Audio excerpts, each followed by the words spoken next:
Welcome to the 133rd Convocation of Stanford University.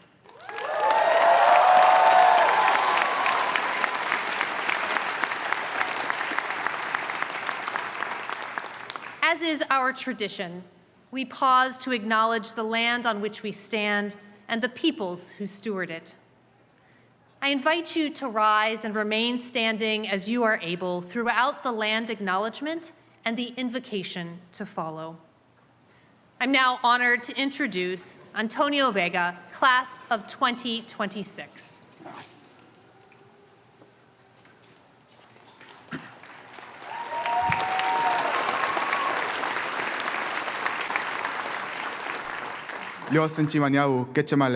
Good evening, everyone. My name is Antonio Vega, and I'm from the Pascoyaqui tribe of Arizona.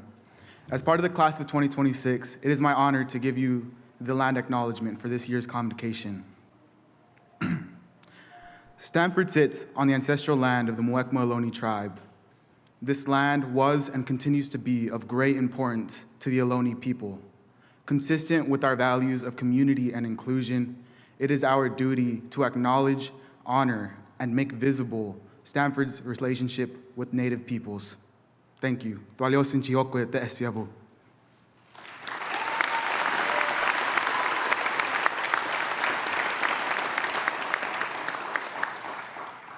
us be together. Beneath the shade of these tall trees, we pause to mark the beginning of our Stanford journey.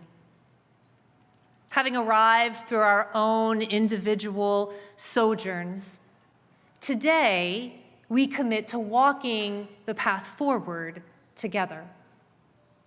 Bound by our common quest for knowledge that transforms, ideas that innovate, and communities that make a difference, we come together as one. In the days to come, may we meet one another with generosity of spirit and compassionate curiosity, seeking to listen as much or more than we speak, seeking to give as much or more than we receive, and seeking to be wrong, yes, as much or more than we are right. For our missed marks are our best lessons. And above all else, may we greet this new adventure with open hearts and outstretched arms as we nurture a community marked by kindness, honesty, integrity, and respect. More than the tests we take or the grades we achieve, beyond the endless lists of accomplishments that will fill our resumes, it is the relationships we cultivate that truly matter. So take a moment. Look around. I mean it. Go ahead. You all got it right there. Look around, forward, backward. You too on the dais.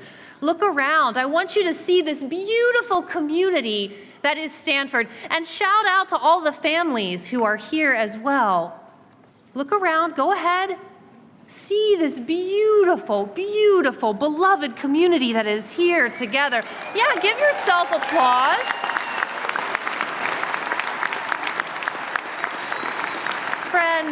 Friends, this journey will be what it will be because of us. Stanford is Stanford because of us, but only together.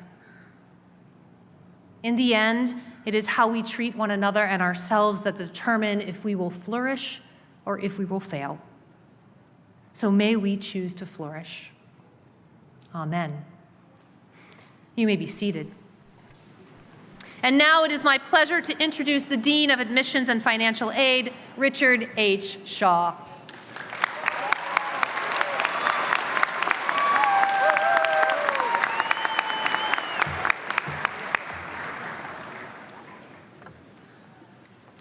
President Soller, Dean and Professor of Law and Provost Designate Martinez, trustees, faculty, staff, family, and friends. I am so excited to be with you today to celebrate this amazing moment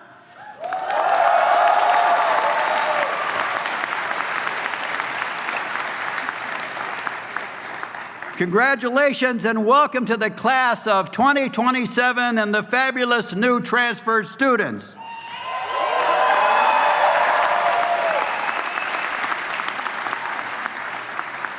Well, some of you may recall how I like to begin my remarks. And what a better place than this beautiful amphitheater to bring our voices together. Parents, family, and friends, especially, this includes you. So are you ready? Then repeat after me. Go Stanford! Go Stanford! Go Cardinal! Go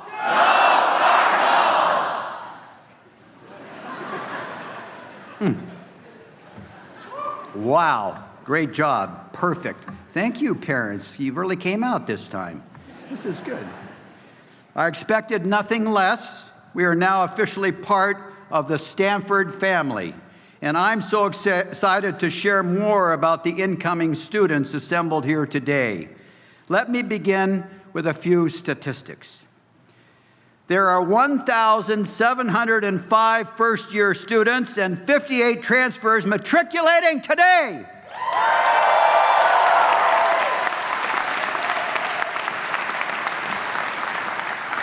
You're joining us from 49 states. We miss you, North Dakota.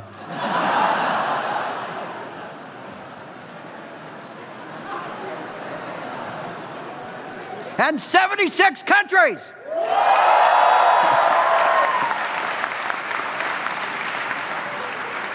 13.5% of you are international students, yes. 88 unique languages or other than English are spoken in your homes. Whew.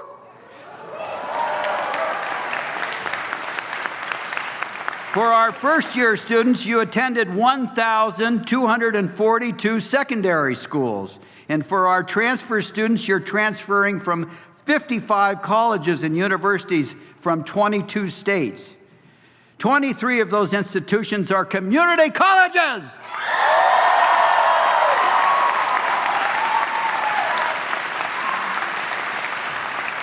And 21% of you are among the first in your families to attend a four-year university.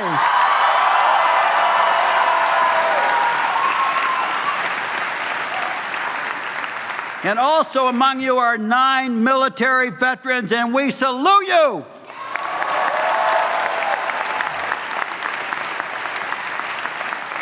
Well, I hope hearing these statistics give you a sense of the cross-section of the world that is right here, in this amphitheater.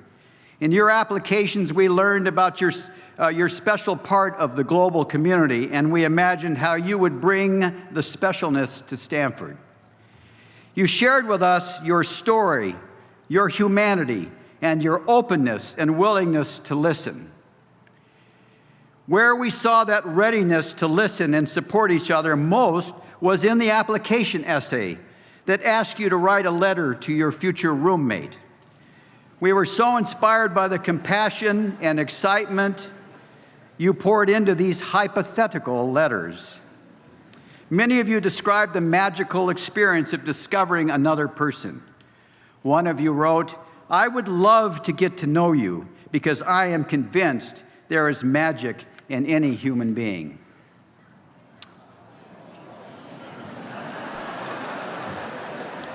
While I dream of exploring the globe, another one of you wrote, "I'm more excited about the worlds we will bring to our own dorm room."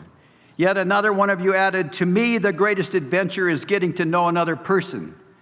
I can't wait to get to know you and hear your story." We were similarly inspired by pledges of support from each other. One of you wrote, "If you need to pour your heart out, lay it all out to me. We're in this together." And another one of you vowed, "Know that I will give advice when you need it, respect you, and stand up for you, and be your Stanford sister." I am here for you. Another one of you promised. My passion for learning will guarantee you a personal listener. In a transfer application, one of our new transfer students reflected powerfully on the definition of family and the support we give to each other as we live and learn together. Within the Somali community, you wrote, family is the heart of our culture. If one person is hurting, we all hurt. If a door closes in your life, there's a neighborly welcome waiting across the street. Family is who shows up for you on your darkest days and laughs with you during your happiest moments. And when you find them, you keep them close. The students who wrote these quotes, they are your roommates, your classmates, your teammates, your family.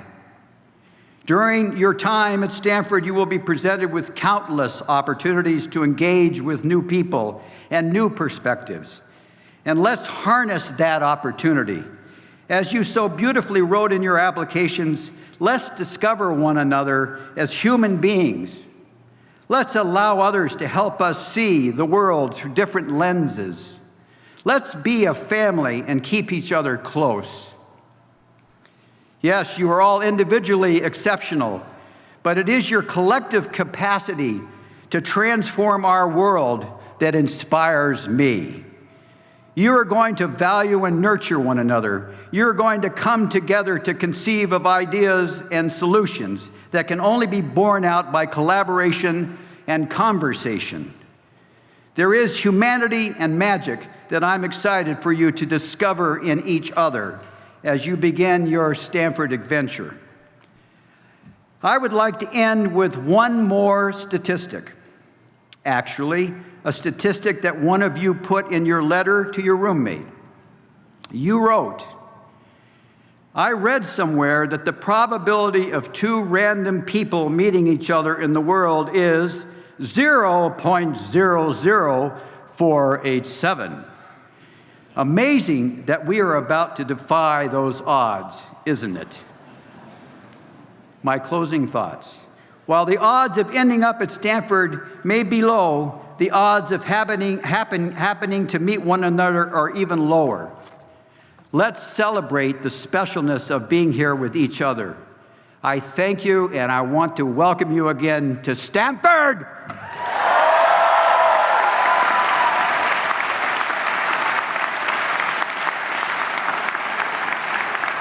It now gives me great pleasure to deliver the class of 2027 and new transfers to the undergraduate schools, and I welcome to the podium the Vice Provost for Undergraduate Education and Professor of Physics, Sarah Church.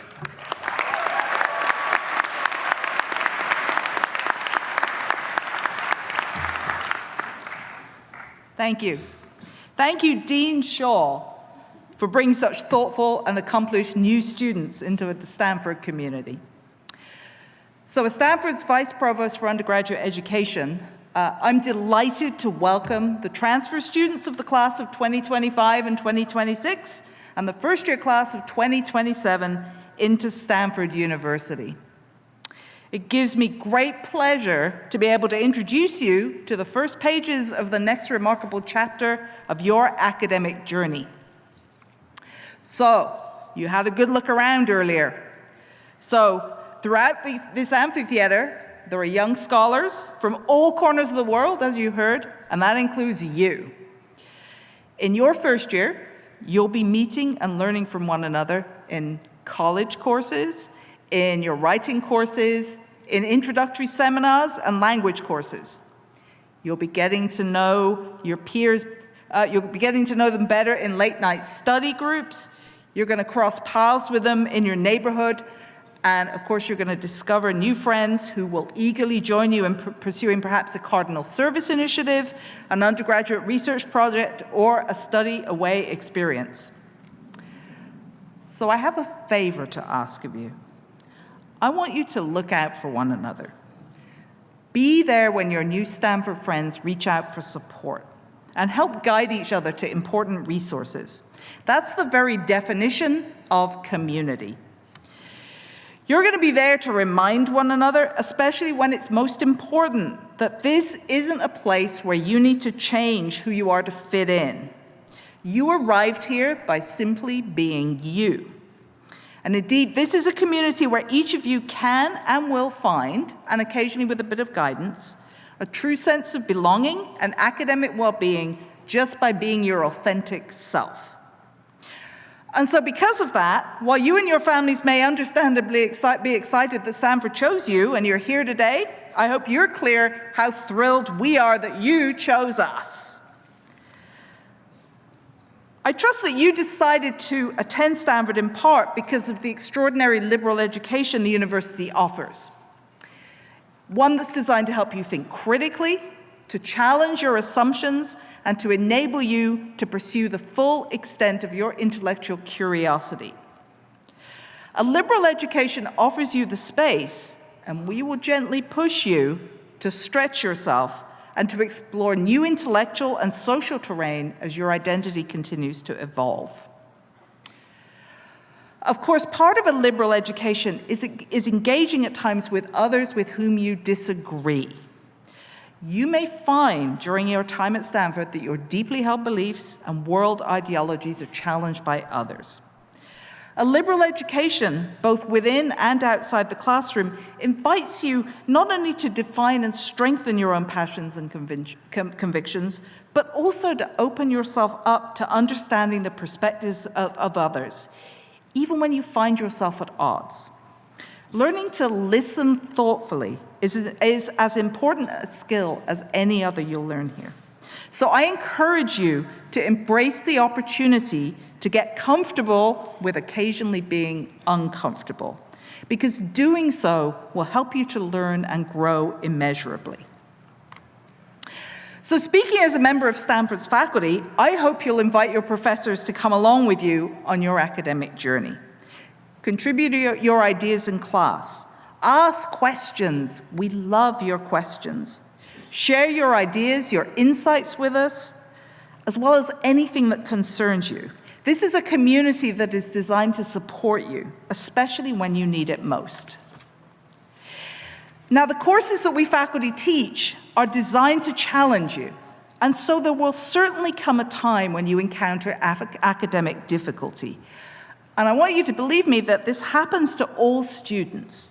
It happened to me when I was in your position. So I was a first-gen student. In fact, it's 40 years this week that I was dropped off at college, so I don't remember much about it. But I do appreciate how difficult the transition can be for those of you who don't know what to expect, because your family, like mine, may not have had that lived experience to share with you.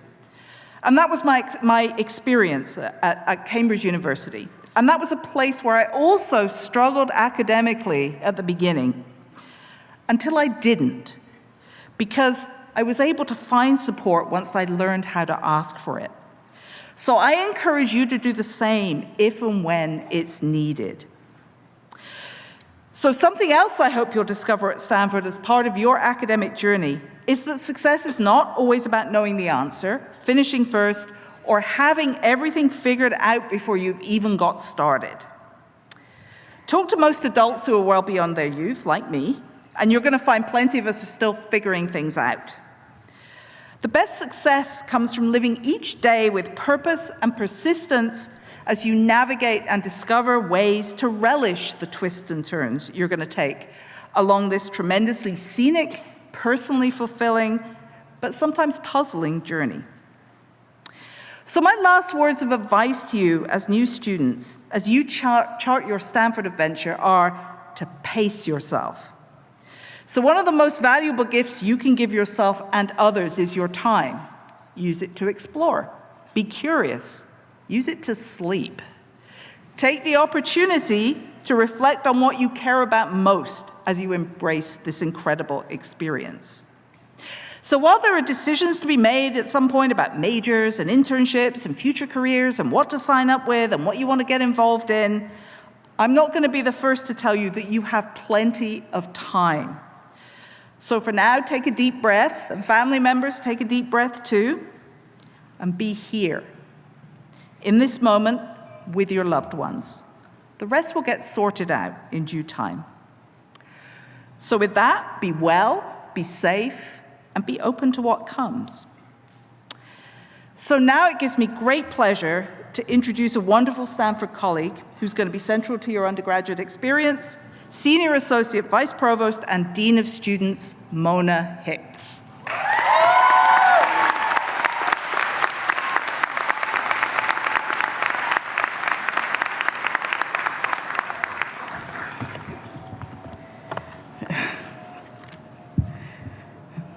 Hey. Class of 2027 and transfers, I see you. We are so happy that you are here and honored that we get to accompany you on this journey ahead. Finally, to prepare for my remarks, I did some research. I watched 4 seasons of Grownish. I was obsessed with the twins. The dorm rooms are too damn big, and their fashion drip was too lit for college. Not realistic, but every episode with the dad was in, he cried, and it took all 69 episodes for Zoe Johnston to understand what is important. Realistic. So the message I have for you is actually my own. I would like you to consider 3 things. Number 1, the only thing you need to be excellent at is your learning. Number 2, practice gratitude. It will ground you. And number 3, and most importantly, you belong. Again, the only thing you need to be excellent at is your learning. And in learning, you will fail. Let me repeat that. In learning, you will fail. We did not get to this age or this gray hair because we succeeded. It's because we learned and adapted. Now, on the other hand, there are 3 things at Stanford that are undefeated: gravity, the internet, and the imposter syndrome. You may try to defy gravity while riding your bike and checking your email at the same time on those roundabouts, but someone is walking around with a high-quality camera on their phone. Remember that. That darn imposter or duck syndrome comes for all of us at one time or another. The duck syndrome, in case you don't know, is when you present to everyone that everything is chill. And underneath the duck, in the duck's case, they are paddling so hard. Inside, you're struggling to stay afloat. But it is okay to not be okay. It's okay to try something new. It's okay to do hard things. It's okay to just be okay. Stanford talks a lot about striving for excellence, and you may hear about it at this event. Excellent this, excellent that. I mean, the weather is excellent. You are Knuff.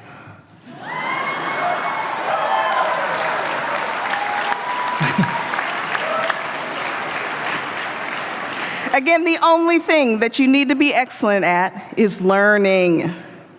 The second thing I invite you to consider is to practice gratitude. Just as we are all grateful to have you in this community, be grateful that you're here. Gratitude is powerful. From a practical standpoint, it shields you from negativity, helps rewire your thinking, reduces stress, improves sleep, boosts self-esteem and performance, and improves relationships. Overthinking is the biggest cause of unhappiness. Trust me, I know. Not only am I the dean of students, but I'm also seeking treatment for being the dean of overthinking. You're stepping into the world's 1% at one of the finest universities in the world. Be grateful for that. Be grateful that you get to share this journey with the people around you, the resources to help you, and people that care about you. In a society that has you counting money, pounds, calories, and steps, be a rebel and count your blessings instead.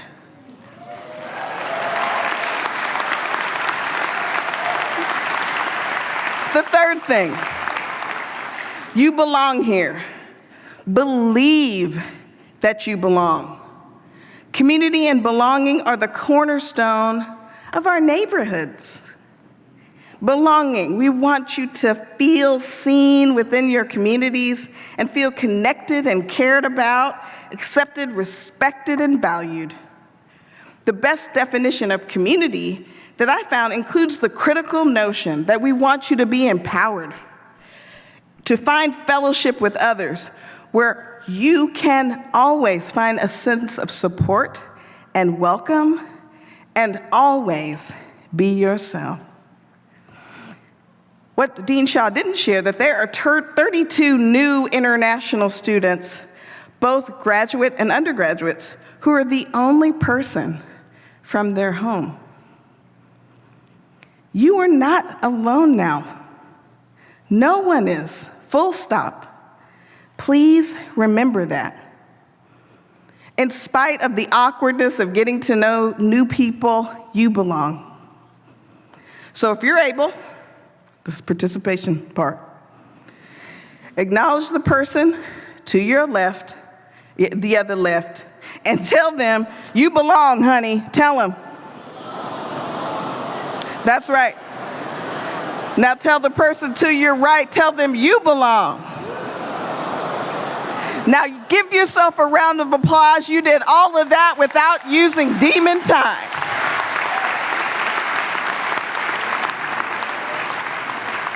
So take a deep breath. Take a deep breath. You are a cardinal now. Be a learner. Take the road less traveled and ask for help when you get lost. Practice gratitude. I don't know who said this, but the struggle ends when gratitude begins. You belong here. You have your own neighborhood, child. I did not get my first neighborhood as an adult until I was over 40.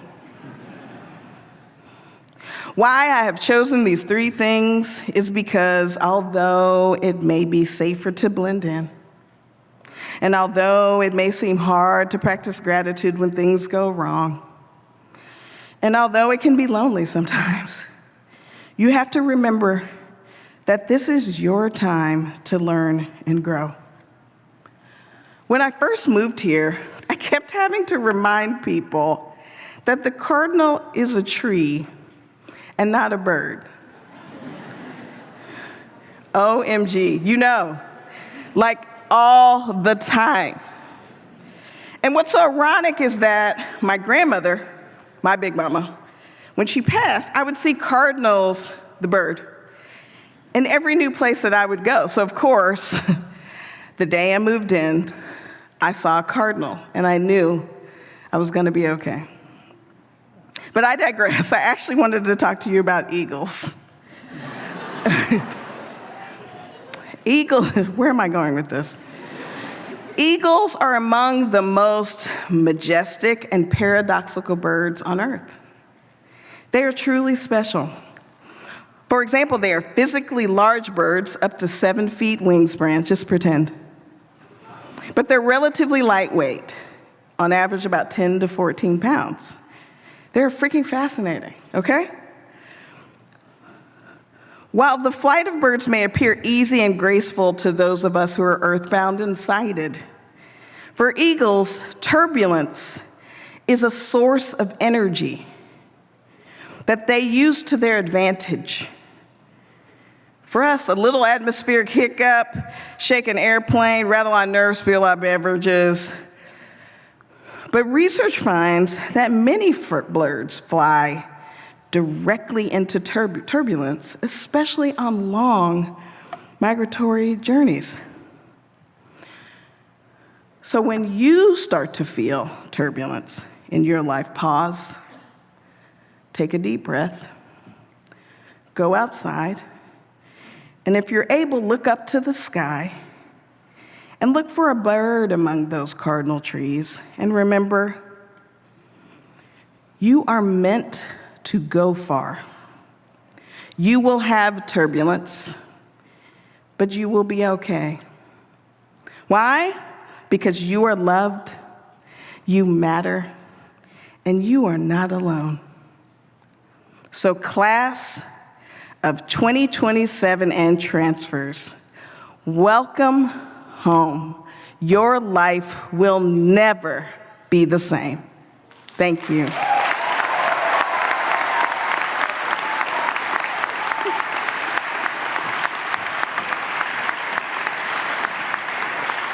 And now it's my pleasure to introduce our student speaker, Johan Sotelo. Thank you.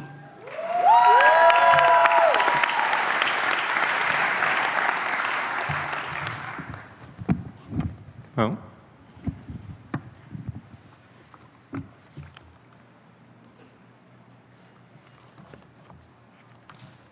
Hello, everybody. How's your day going?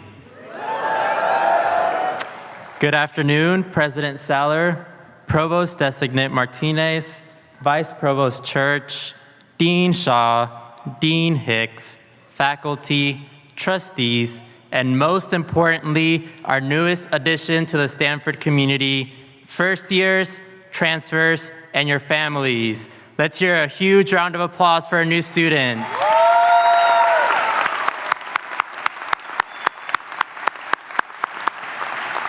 My name is Johan Sotelo, and as a junior from the class of 2025, it is an honor to stand before you today and welcome you to Stanford. You've made it here. Congratulations.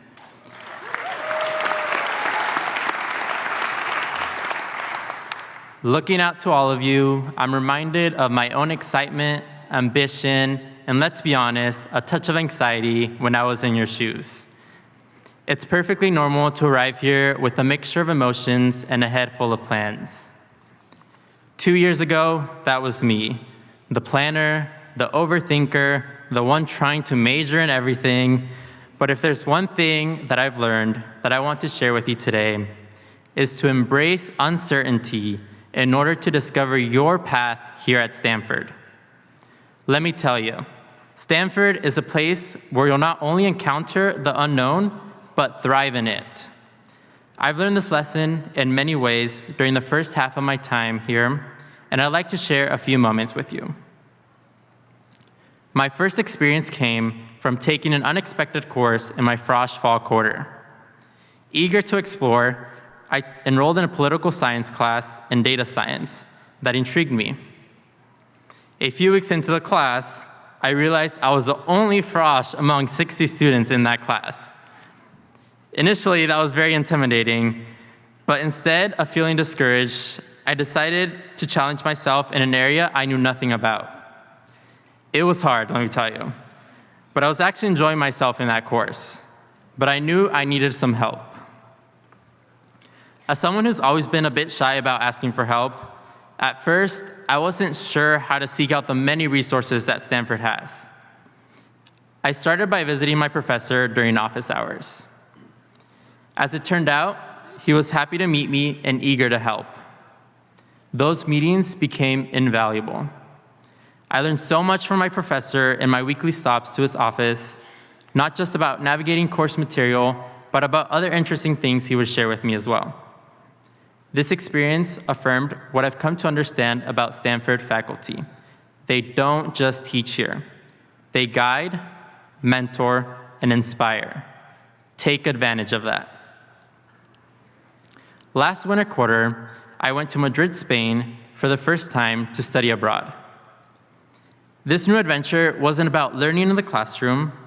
It was about immersing myself in a culture vastly different from my own. But adjusting to a new environment didn't just happen overnight. In Madrid, I found myself lost more times than I care to admit. Whether it was using a different healthcare system when I got sick or adapting to a unique academic setting, every day was a lesson in flexibility and open-mindedness. Over time, I became more adaptable, more attentive, and more appreciative of the nuances that make a culture unique. It was in these moments of newness and uncertainty that I found new dimensions of myself. Just as I had to navigate the streets of Madrid and adapt to the Spanish lifestyle, many of you will find yourselves adapting to a whole new culture and way of life here at Stanford. Give yourself time to adjust to Stanford, and I know you will find your footing here, and even come to cherish the little things that make Stanford special. Studying abroad taught me that sometimes the most profound learning and personal growth happens when you step outside your comfort zone and ask for help.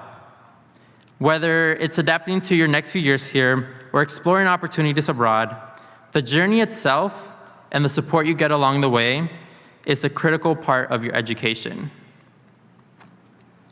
And finally, I want to be sure to talk about one of the most remarkable aspects of Stanford, its sense of community. Coming into my Frost year, like many of you right now, I wondered, will I find my people? Will there be a group where I truly fit in and belong? During my Frost winter, I discovered Stanford Concert Network, a student group I had never heard about and knew a single member from. But there was something about the energy, the friendship, and the shared passion for music that drew me in. So I embraced the unknown, dove in, and gave it a try. I've gotten to work with agents, contract musical acts, and put on massive concerts right here in Frost Amphitheater. I've always been backstage. This is my first time in the center stage, so I'm a bit nervous, as you can see. Before I knew it, I was not just a member, but also deeply involved in the leadership of the group, making lasting friendships, and collaborating on projects that spoke to my heart. As I look forward to my junior year, I'm thrilled to be serving as the director of a student organization that gets to put on memorable events to the Stanford community. Stanford is a mosaic of experiences, opportunities, and memories waiting to be made. Lean into the unfamiliar, welcome the challenge, embrace the uncertainty, and know that in doing so, you're not only crafting your own unique Stanford narrative, but also embarking on a journey of personal growth. In the words of a Spanish proverb I learned in a cafe in Madrid, caminante, no hay camino, se hace camino al andar. Traveler, there is no path. The path is made by walking. Class of 2027 and transfers, here's to forging your unique path at Stanford. Welcome to your new home.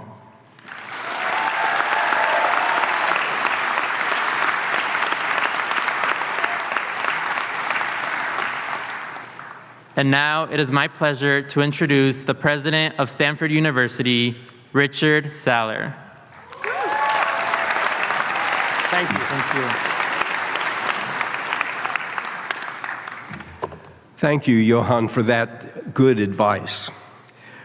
Let me begin with my own personal warm welcome to the class of 2027 and transfers. You and I, in my first month as president, are getting off to a start in a new adventure. You're a class of far-ranging talents and varied experiences entering a university that really is second to none in offerings and creativity. My main advice to you this afternoon, echoing some of the things that have already been said, is to have the self-confidence to seek out the opportunities offered by Stanford that will contribute to your own personal fulfillment. That fulfillment will take many different paths. and let me explain based on my own experience, both as a student and as a teacher. During the Vietnam War era, I entered the University of Illinois as an engineering major. In the spring of my first year, I took a Roman history course to fulfill an engineering distribution requirement. It was much more interesting than my computer science course, and it prompted me to switch majors to classics and history. That was an impulsive and naive move that turned out, surprisingly, to be extraordinarily fortunate. I'll be forever grateful to my parents and my teachers for the support that they gave me through this unconventional move. My suggestion for you is that whatever major you choose, use your 4 years at Stanford to explore new fields of knowledge and diverse experiences. You may not again have the unsurpassed intellectual resources and the community that this university will offer you. Stanford's rightly renowned for its computer science and other fields of engineering, and many of you will find your major there.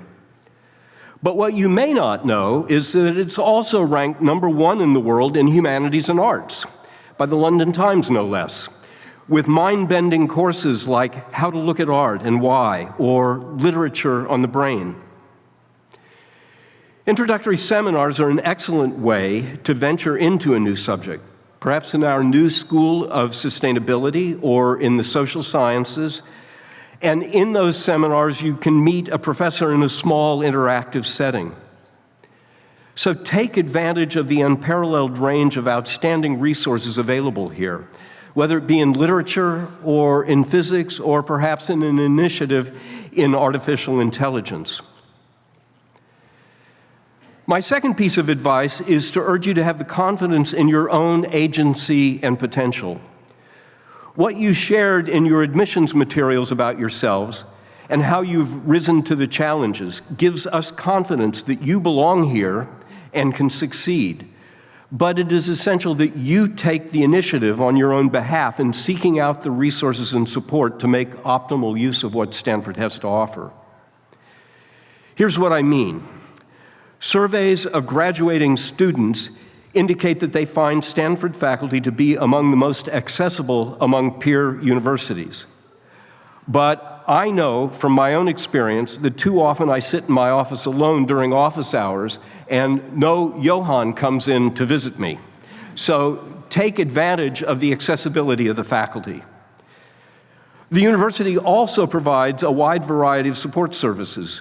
Don't be shy about approaching faculty and staff about your interests and concerns. They'll be happy to help. The importance of your own personal energy and focus was brought home to me by the most rewarding teaching experience I've had in my own career. 12 years ago, I worked with Janet Montag, a community leader, Stanford volunteer, and board member of the Asia Foundation, to organize a one-month seminar on campus during the summer for 25 students from the brand new Asian University for Women in Bangladesh. These students came from modest families in countries across South Asia, including Afghanistan, Pakistan, India, Sri Lanka, Nepal, Bhutan, and Vietnam. One of the principal goals of AUW was to instill confidence and a powerful sense of agency in these students, who came from societies that limited opportunities for women, sometimes severely. The topic of my seminar was one of my own research interests, the history of women and family in Europe. On the first day of class, I was explaining the syllabus. One of the students raised her hand and asked in a challenging but polite way, "Professor, why should we be interested in this subject?" I was taken aback by this unexpectedly direct question. I tried to offer a rationale that I suspect was unconvincing. But in the second week, we read Sophocles' great tragedy, the Antigone. The play put to rest their doubts about relevance because they had experienced the intensely painful dilemmas of duty to family and to personal goals that are represented in Sophocles' play. My takeaway was that great works of literature can resonate profoundly and in meaningful ways across cultures and the millennia. But the reason that I tell you about this experience is because 4 of those students transferred to Stanford the following year and then used the opportunity to launch truly amazing careers. One went on to a PhD in environmental science here, then a postdoctoral fellowship at Princeton, and next year she'll have a faculty position at the University of Chicago.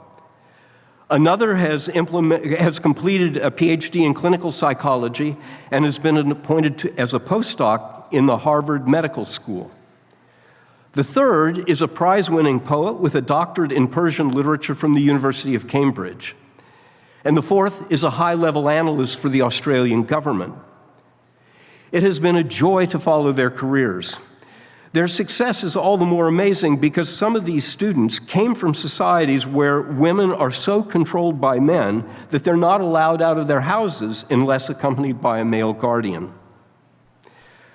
The lesson from their stories is the critical importance of their personal motivation in pursuit of their own meaningful goals.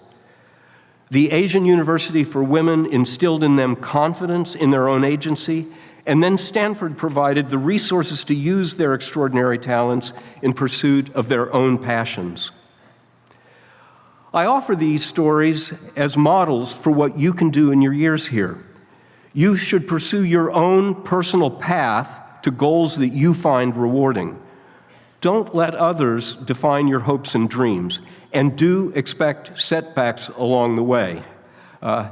Echoing Professor Church, I will confess that when I changed my own major from engineering to classics, my first essay came back with a D, which made me wonder whether I'd made a stupid mistake. Luckily, it didn't stop me. Up to this point, I've given you a couple of suggestions about how you might approach your time on campus, and now I want to make a few points about the ethos of the community that I want you to help nurture during your time here. Over the past century, the pursuit of knowledge and its dissemination has become an increasingly collaborative effort, as the body of knowledge has grown at a stunning rate. Not only in the natural sciences, but in the social sciences and even in the humanities, research now has become a team effort in which interdisciplinary subjects require different types of expertise and skills. Stanford will give you the opportunity to participate in these collaborations. Most students do. The success of these team efforts to advance knowledge absolutely requires integrity in the research and the academic freedom to debate different views. Stanford is, of course, situated in Silicon Valley and is strongly associated in the public's mind with Silicon Valley, for better and sometimes for worse. On the positive side, the ethos of innovation pervades the university. On the other side, a well-known cliché that caricatures Silicon Valley is fake it till you make it. That is not the standard of a great research university. You will be part of a collective effort to advance authentic knowledge that will stand the test of time. So whether working in a faculty laboratory or participating in a seminar or taking an exam, the integrity of every one of us is foundational to the university's academic mission. And yet, in all honesty, through the pursuit of authentic knowledge, our community will have deeply held disagreements that are likely to be intensely debated in the coming electoral year. The university as an institution will not take political positions, but individuals within the community can and should express their divergent views, articulated with reference to their own experiences and to the evidence. The value of having a diverse campus, and we are a very diverse campus, is the possibility of interacting with and learning from others with different backgrounds. The intensity of feelings that divergent viewpoints will elicit will make it all the more important that our interactions be respectful and constructive. Our upcoming opportunity to reinforce our commitment to civil discourse will be Democracy Day on November 7th, and I urge you to participate. Your Stanford experience will take you beyond the classroom and lab as part of a community that aims to make the world a better place for all to live. I need hardly tell you that Stanford is a privileged institution. which makes it all the more imperative that we use that privilege to be of service beyond the campus. Stanford students are extraordinarily generous in offering their time and talents. You will have many opportunities to join in. One avenue to do so is the Haas Center for Public Service, with its hundreds of opportunities to suit your own interests. Its Cardinal Quarter offers you the chance to participate in a full-time, quarter-long funded public service experience designed to integrate your academic learning with field-based experience in diverse subjects as broad as environmental justice or education nonprofits or the arts for social justice. These are opportunities to engage and learn beyond the campus with support from the university. Be on the lookout for opportunities that you find personally rewarding. And one final suggestion, and this is going to echo what's been said before. You, Stanford students, are energetic high achievers. Take time to develop routines and habits to take care of yourselves. Find time to expand your horizons, have some fun with friends, get in regular workouts, and get enough sleep. As a way to expand your horizons, I highly recommend one of the Bing Overseas Studies programs that Johan mentioned. I've taught in the history courses in Florence 4 times. The setting is Stanford's Breyer Center, which is housed in a spectacular Palazzo Capponi, finished in 1411 AD. It sits on the Arno River with a view of the famous Duomo and bell tower. Now, as an historian, I keep going back to Florence, but you could also study environmental science on the Great Barrier Reef in Queensland, Australia, or post-apartheid South Africa in Cape Town, or other topics in 8 other countries. With all that the campus has to offer, it's important that you show agency in attending to your own physical health and mental well-being. The university provides support through the Vaden Health Services, Student Affairs Office, Residence Hall staff, and more. But try to plan your day so that you don't overextend yourselves and are able to get sleep. It's important to your mental acuity and your emotional well-being. And I end with one final bit of personal advice. Wear a bicycle helmet as you speed around campus on a bicycle or motor scooter. I offer this advice as an avid cyclist who ended up in the emergency room of the hospital needing 6 stitches in my head for not wearing a helmet. Don't make my mistake. We take too many students each year to the ER with head trauma, and the circle out here, the circle of death, is a dangerous place. Your talents are just too valuable to take such risks. So let me end by repeating on behalf of the university my warm welcome. Provost Martinez and I look forward to meeting as many of you as possible in the coming year. You have an extraordinary opportunity in front of you. And so with that, it's my pleasure to introduce the student soloist, Alexander Baskini and Akshar Sarvesh.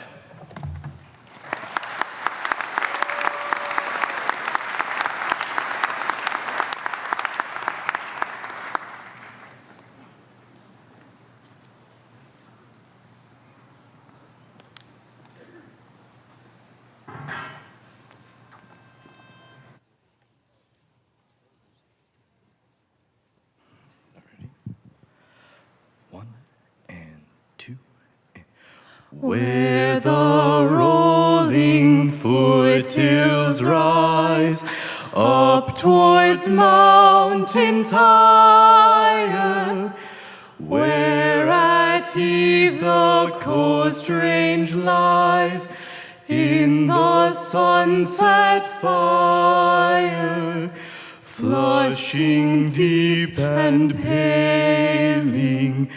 Here we raise our voices, hailing thee, our alma mater. From the foothills to the bay, it shall ring as we sing, it shall ring and flow.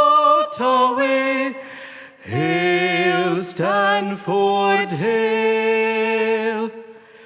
Hail, Stanford, hail!